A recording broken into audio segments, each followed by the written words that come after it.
one day, to your great horror, the drug problem of America is 100 times more serious than mine. Prophetic. Ayan. Tapos gusto ni Trump, sabi niya, gusto ko yung style ni Duterte kasi pinapatay niya, di wala ng problema. Hindi naman gumaganon. Siya lang may sabi niyan. Pero actually, ito si Trump, hindi ito nagsisinungaling. Siya, hindi ako. Si Trump, brusko eh. He tells the truth.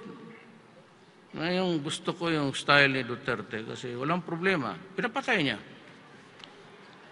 At makalam ko, ito si Trump, hindi nga nagsisinungaling. So, sa amin sa dalawa ngayon, ang problema kung sino. But anyway,